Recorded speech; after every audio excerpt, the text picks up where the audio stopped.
So Coda Lunga Alta is this guard. So how do you parry in Guardia di Testa? A Mandritto coming into your head is going to be coming in from over here. So this is going to be weak. So there's some misunderstanding about how to block that way, because that isn't strong. He's actually hitting my déballé. This will hit me. I won't be able to stop that. To bring my sword in the right way from this guard represents a challenge.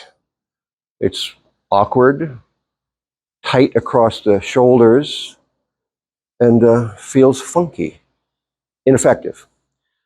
So just because movements aren't always mentioned in the source text does not mean that those movements shouldn't and don't occur. So in order to use Guardia di Testa from Coda Lunga Alta to defend my head, I'm going to have to see which shoulder, in the beginning here, which shoulder's forward, right? My non-dominant left shoulder's in front. I can't stay that way. When I get a Mandritto, I'm going to have to thrust my right shoulder forward, and then I can easily step forward with that imbroccata.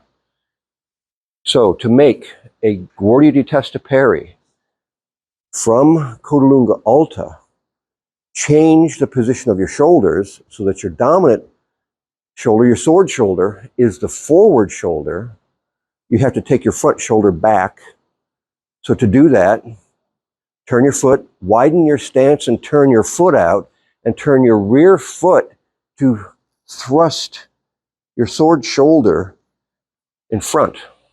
Okay, watch that again. You're not moving, you're staying put.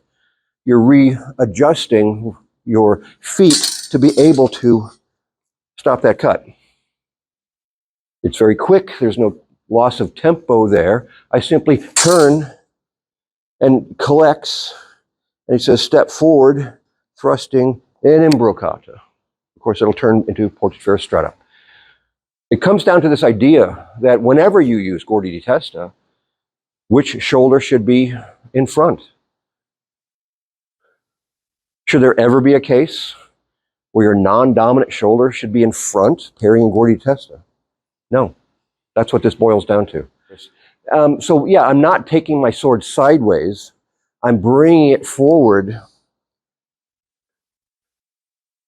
You could even say, as I'm getting attacked, how do I bring my sword up? I'm placing my sword where my point is just outside the sword arm of my opponent.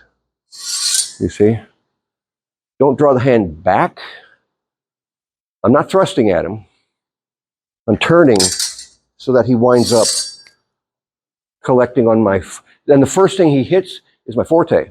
That's important. The forte is really what I'm interested in using as a parry there. Don't use your sword in such a way that your déballé is being hit first. Turn the body, open it, drop the point into the chest and step, and turn that at the end. It's also true that in this example, dall'agocchie again says you could also throw a tramazzone, two of them in fact. And why? The pressure coming from your enemy's sword may be stopping you from putting the point in the chest. That's why. If you could thrust all the time, he would have just said to do that. But sometimes you just can't, and it's not even your fault. Just depending on the circumstances, the pressure, based upon the way he delivered that, the pressure may be here. I can't thrust. There's no way. In this case, I still will, as before, step my right foot forward. That happens in either case. But with a tramazzone, one, he says throw two.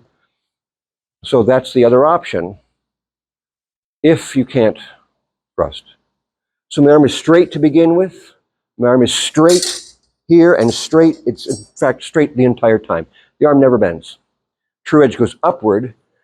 In the beginning, my true edge is downward. My true edge will go upward to catch that, and as long as he's hitting to my head. Now, one thing about that, good point to mention here, is that this section of dall'agocchie is how to defend yourself against attacks.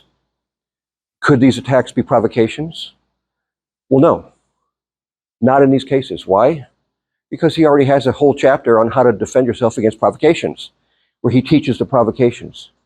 So the assumption that, well, this might be a provocation, well, no. We would see this technique of defense in the section on provocations, where it would belong. This is a sincere attack. In fact, because he'll say, your opponent is attempting to wound you in the head. That's not a provocation. So that means that we can't do it from out here. He wouldn't attempt to wound me at this measure. So perhaps I pressed him. Perhaps I threw something to get into that position, and now I have to do the technique. That's what he's talking about. When you make a provocation, you are doing so from a further measure and going into a closer measure.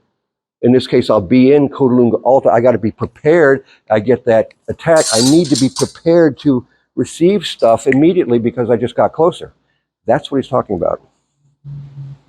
So there's how to defend yourself from Coda Lunga Alta using Guardia di Testa from dall'agocchie.